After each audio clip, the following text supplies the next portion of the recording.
guys, welcome back to the channel. I'm Gaynor. Moff's bloke Aidan. I'm Sophie. And today we're doing a little bit of George Carlin. Saving Carlin. the planet. You guys have never heard of him, have you? No. It looks quite 90s, I'm guessing. Like, these are old, I'm not sure when. But he's quite a political comedian, I would say. Yeah. There's a lot of stuff that he says and I'm like, not sure if you're my cup of tea. But a lot of people have asked us like his opinions and stuff on certain things. A lot of people have asked us to react to him. So Moff's bloke Daz loves him as well, really. Yeah, Moff's bloke Daz just loves everyone that's a comedian. Yeah, but he's asked us to react to him, so we'll give it a go. Yeah, there we go. See George Carlin. Yeah, saving the planet. See, I'm not one of these people who's worried about everything. You got people like this around you. Country's full of them now. People walking around all day long, every minute of the day, worried about everything. Worried about the air, worried about the water, worried about the soil.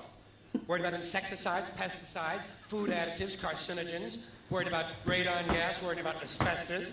Worried about saving endangered species. Let me tell you about endangered species, all right? Saving endangered species is just one more arrogant attempt by humans to control nature. It's arrogant meddling. It's what got us in trouble in the first place. Doesn't anybody understand that? Interfering with nature. Over 90%, way over 90% of all the species that have ever lived on this planet, are gone. Whoosh. They're extinct. We didn't kill them all. They just disappeared. That's what nature does. They disappear these days at the rate of 25 a day. And I mean regardless of our behavior. Irrespective of how we act on this planet, 25 species that were here today will be gone tomorrow. Let them go gracefully. Leave nature alone. Haven't we done enough? We're so self-important. So self-important. Everybody's going to save something now. Save the trees, save the bees, save the whales, save those snails. This is like these lunatics that glue themselves to like the roadies and with that. Save oil or something, stop oil, sorry. Yeah. So we've got a huge Christ. Amazon warehouse at the top of the road here. And every time I'm coming to work, I see the cars backing up and I'm like, that's not a traffic jam, that's them lunatics. That Really? Yeah. What stopped people getting into work or something? Yeah, they just like... You wouldn't want to catch me at the front of that queue. You're just there revving your engine. No, I would just run over. There with Greta Thunberg glued to your car. That's an even better target. Make it easier for me.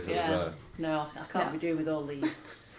I do agree with him though that I think we are like as a species like very like self-important and like we love to like think that we're like, you know, kind of like, oh look what we can do, like we can save all these different animals, and it's like although I do like save the bees though, because bees are important. I know, and also bees always sting me, man. No, they don't. No, bees don't sting. It's wasps that sting. I've been stung by a bee. Well, maybe but when bees sting you, then they die. So they don't like to so sting. joke's on him, really. poor bees. Go back a little bit. Self-important. So self-important. Everybody's going to save something now. Save the trees, save the bees, save the whales, save those snails. And the greatest arrogance of all, save the planet. What? Are these fucking people kidding me? Save the planet? We don't even know how to take care of ourselves yet. We haven't learned how to care for one another. We're going to save the fucking planet? I'm getting tired of that shit.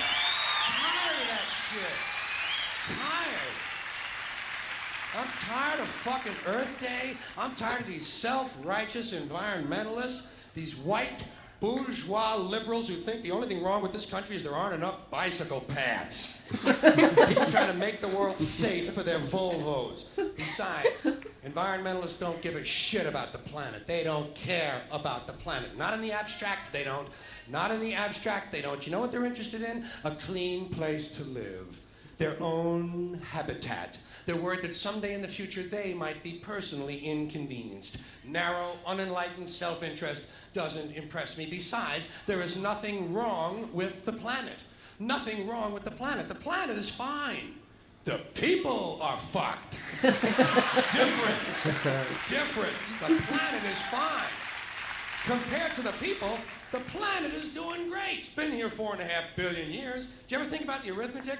Planet has been here 4.5 billion years. We've been here, what, 100,000? Maybe 200,000? And we've only been engaged in heavy industry for a little over 200 years. 200 years versus 4.5 billion. And we have the conceit to think that somehow we're a threat?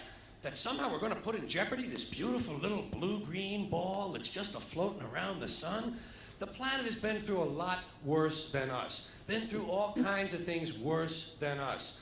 Been through earthquakes, volcanoes, plate tectonics, continental drift, solar flares, sunspots, magnetic storms, the magnetic reversal of the poles, hundreds of thousands of years of bombardment by comets and asteroids and meteors, worldwide floods, tidal waves, worldwide fires, erosion, cosmic rays, recurring ice ages, and we think some plastic bags and some aluminum cans are going to make a difference?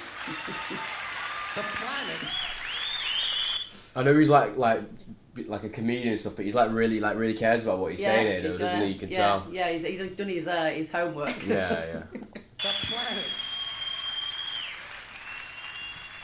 The planet isn't going anywhere. We are. We're going away. Pack your shit, folks. We're going away. And we won't leave much of a trace either. Thank God for that. Maybe a little styrofoam. Maybe. Little styrofoam. Planet will be here and we'll be long gone. Just another failed mutation. Just another closed-end biological mistake. An evolutionary cul-de-sac. The planet will shake us off like a bad case of fleas. A surface nuisance. You want to know how the planet's doing? Ask those people at Pompeii who are frozen into position from volcanic ash how the planet's doing. Want to know if the planet's all right? Ask those people in Mexico City or Armenia or 100 other places buried under thousands of tons of earthquake rubble if they feel like a threat to the planet this week.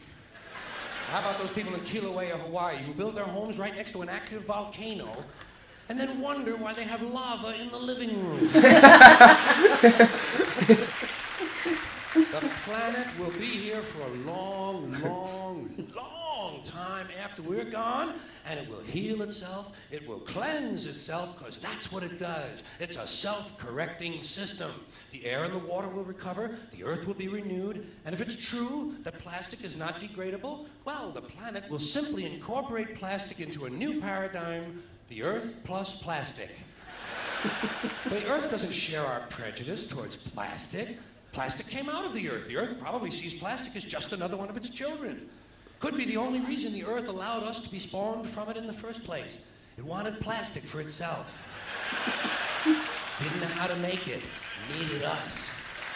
Could be the answer to our age-old philosophical question, why are we here? Plastic. Assholes. So, the plastic is here, our job is done, we can be phased out now, and I think that's really started already, don't you? I mean, to be fair, the planet probably sees us as a mild threat, something to be dealt with, and I'm sure the planet will defend itself in the manner of a large organism, like a beehive or an ant colony can muster a defense. I'm sure the planet will think of something. What would you do if you were the planet trying to defend against this pesky, troublesome species? Let's see, what might, viruses. Viruses might be good. They seem vulnerable to viruses. And viruses are tricky, always mutating and forming new strains whenever a vaccine is developed. Perhaps this first virus could be one that compromises the immune system of these creatures. Perhaps a human immunodeficiency virus, making them vulnerable to all sorts of other diseases and infections that might come along. And maybe it could be spread sexually, making them a little reluctant to engage in the act of reproduction.